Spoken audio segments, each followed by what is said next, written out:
Hey, are you all shuffled up? Because we're here for episode 3 for the Learn to Play Legions Realms at War series. Let's get to the tabletop.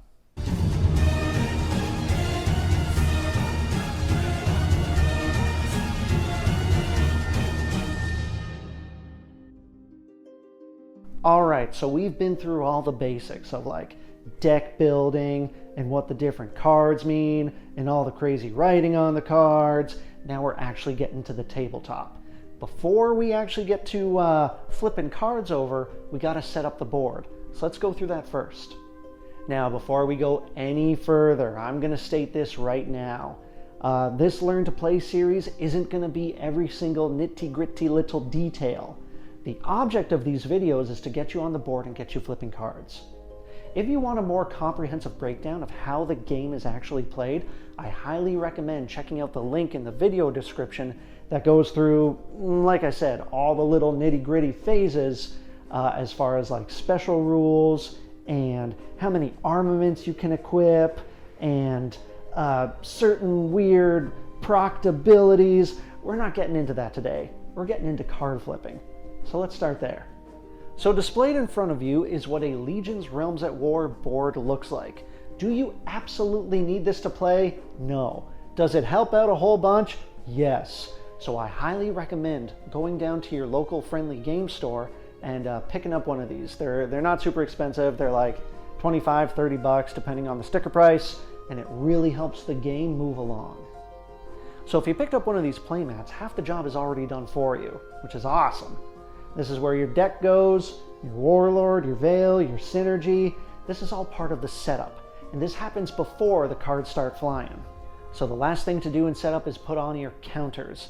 If you take a look at your Veil card, it's going to have a VC rating. It's usually 3 for the starter sets. So just get a D6, put a little 3 on it, you're good to start playing. So before we start flinging cards across the board, we actually got to get them into our hands. Go ahead and draw 6 cards. You're looking for like a couple unified, a couple fortified, a couple warrior cards. You want it nice and varied depending on your strategy. If you're looking for mulligan rules, again, you can check that out in the link below. So the first phase of any game is your countdown step. If you have any counters on your cards, they're going to be reduced by 1. You're going to find these on your Veil cards, on your Synergy cards, sometimes on your Warlord cards, and this is the part of the game where all those get reduced by 1, making it easier to recast. Next up is the reinforce step. This is where you get to draw 1 card off the top of your deck into your hand. Now, asterisk, if you went first during the game, you got to skip this step. That's kind of the trade-off of setting the pace of the game. But all the same, during the reinforce step, 1 from the deck into your hand. Easy peasy. Okay, now we're in the war phase. This is when all the fireworks go off.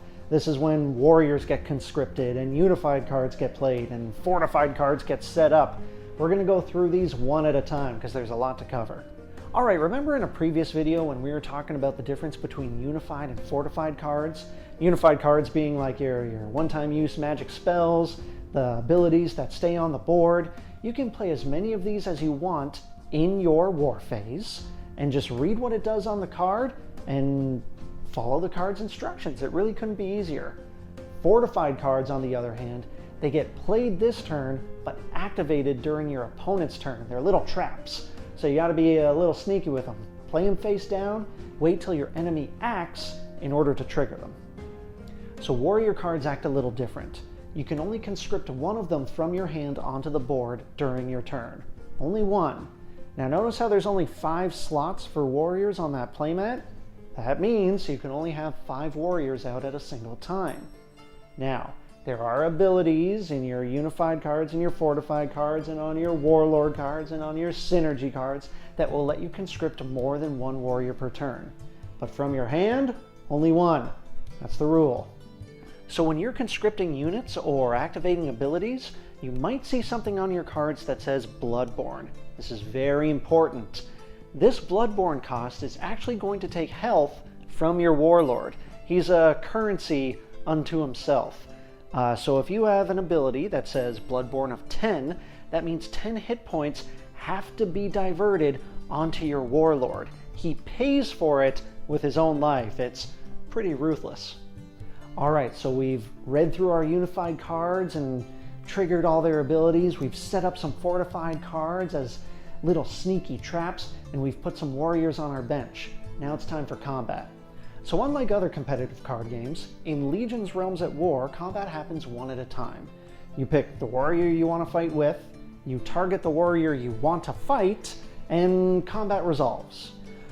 So you'll notice on your warrior cards they have a little ATK value. This stands for attack, but it's also their health.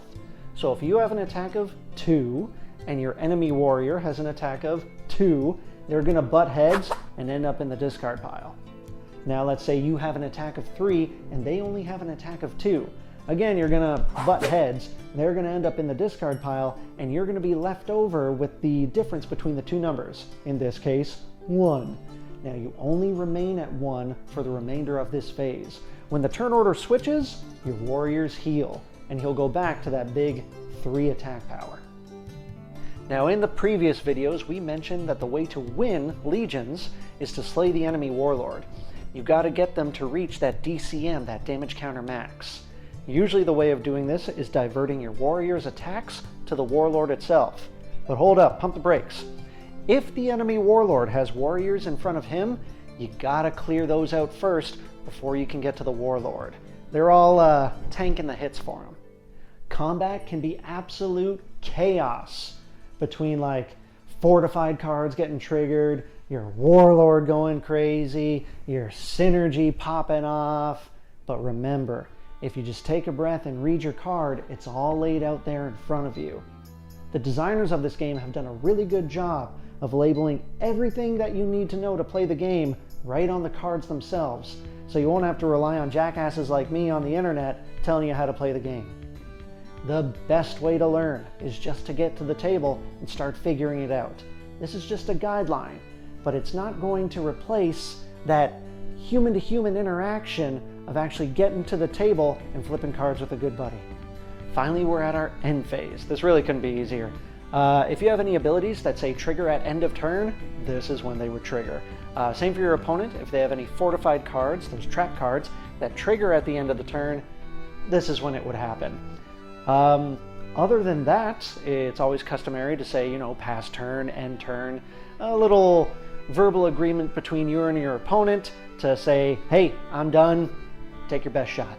Now again, this was a very bare bones way of getting to the table. You have everything you need now to start flipping cards, but I highly recommend going through the link below to get, you know, all those nitty-gritty little details if you want to do a deep dive into the intricate systems at play here in Legion's Realms at War.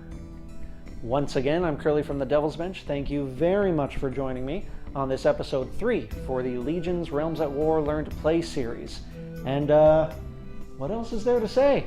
I'll see you on the tabletop.